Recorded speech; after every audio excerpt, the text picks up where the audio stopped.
In this video, we are going to discuss about the three layers of the earth, beginning with the topmost one and the thinnest layer of the earth, that is the crust. So it is the immediate layer on the earth, as you can see here. Okay, so crust, the middle layer is known as the mantle, and the innermost layer is known as the core. So core is sometimes divided as the outer core and the inner core.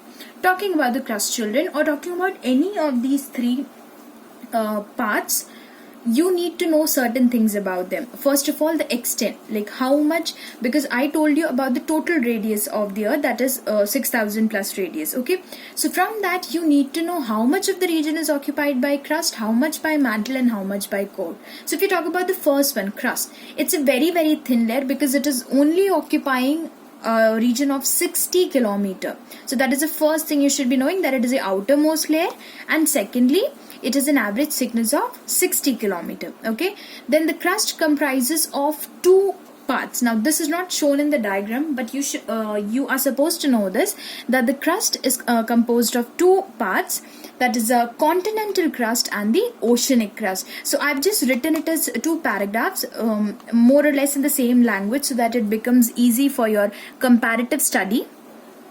So the continental crust is the upper one. So even in the crust you have two parts, that is the upper one, the above lying one is your continental crust, and the below one is the oceanic crust. Now this one is thicker compared to oceanic crust. The continental crust is thicker, but even though it is thicker, it is less dense. Okay, this one is the more dense. So continental crust has a density of 2.5 gram per cubic centimeter, and this one has a density of 3.0 gram per cubic centimeter.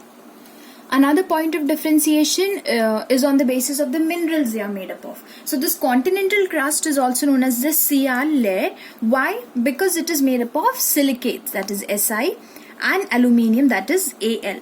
Whereas if you talk about the oceanic crust, it is made up of it is Sima. It is silicates and magnesium. So remember, crust, the total thickness is 60 kilometer. That 60 kilometer is divided as a continental crust or the oceanic crust. Remember, continental crust is the above lying one. It is more thick, yet it is of less density than the oceanic crust, and it is composed of silicates and aluminium.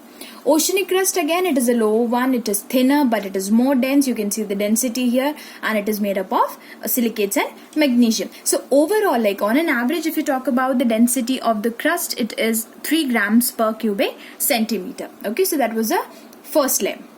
Moving to the middle layer, that is mantle. Mantle is a thick layer and extends up to 2900 kilometers. So first one was only 60 kilometer. This is a thicker layer. It is of 2900 kilometer.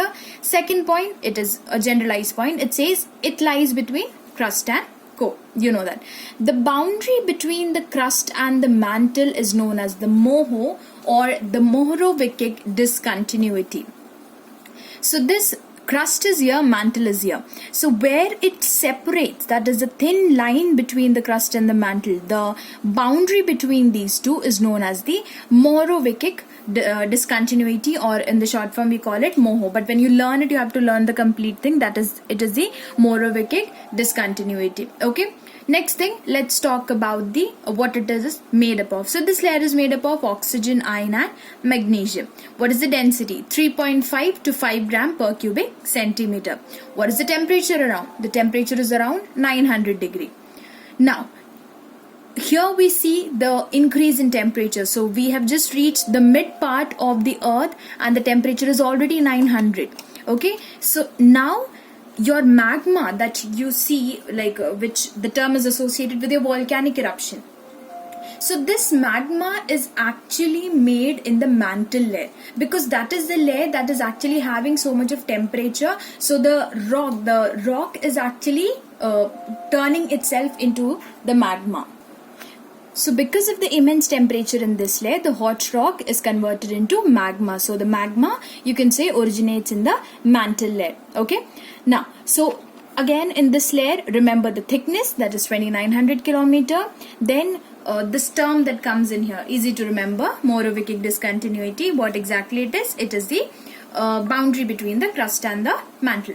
Then what is it made up of? Oxygen, iron and magnesium. In case of crust, it was your Cl and Cma. Okay, so here it is. Then the average density you should be knowing. So 3.5 to 5 gram.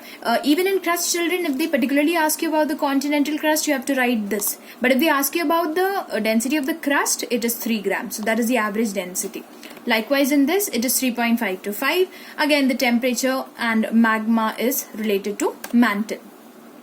Another thing is the core. So the core is called the barosphere, which means heavy metallic rock. So that is another name given to it.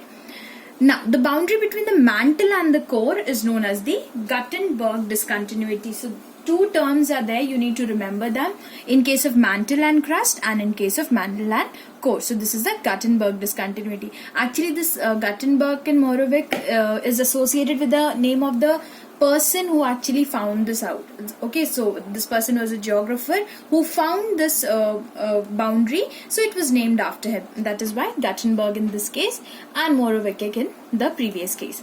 Now this layer is made up of heavy metals such as nickel and iron, and so the core is also known as the knife. Like when you talk about the composition of core, you can simply write it as knife, that is nickel and iron. Again, the average density of this layer is between 5 gram to 13 gram per cubic centimeter. Now just see the shooting up of the temperature. It goes as high as 5000 degree centigrade. Then the inner core, despite high temperature, is in solid state because of the immense pressure. Remember, I told you about this in the very first thing. In case of the interior of the earth, what we think is it is completely, like, so much of temperature is there, so everything should be completely liquid. But then no. When we talk about the interior part of the earth, we're actually talking about the core of the earth. So temperature is there, but equally acting as a pressure, because see, core is right at the center. You have mantle on top of it, and on top of it you have the crust. So the pressure applied by the crust and the mantle on the core gives it a very semi-solid state. So it is not perfectly liquid in the core. You need to remember this is the reasoning question there. Why, despite the high temperature, the core remains to be in solid form? So you need to remember in that case, it is because of the pressure applied by the above layers. Okay. Then the presence of the heavy metals such as nickel and iron is also responsible for the Earth's magnetism. So that's it about this chapter, children. So as I said, it's a very small chapter. There is just few terms given in the first part, that is temperature, pressure. What about the pressure condition inside the earth? What is the temperature condition inside the earth? Then the 3 earthquake waves, that is important. Which one does not pass through liquid? Which one travels through the circumference? What information do they give about the interior of the earth? Like I said in the case of the S wave. So S wave, you know that it doesn't pass through a liquid. And you also know that it stops at 2900 kilometer inside the earth. So we can interpret from that the remaining layer is solid in state. So likewise, even the earthquake waves are giving us information about the earth. Then the 3 layers, crust, mantle and core. Things have to be learned up in this chapter. What is it made up of, the density, the extent and all those things. Okay. So that's it for this chapter, children.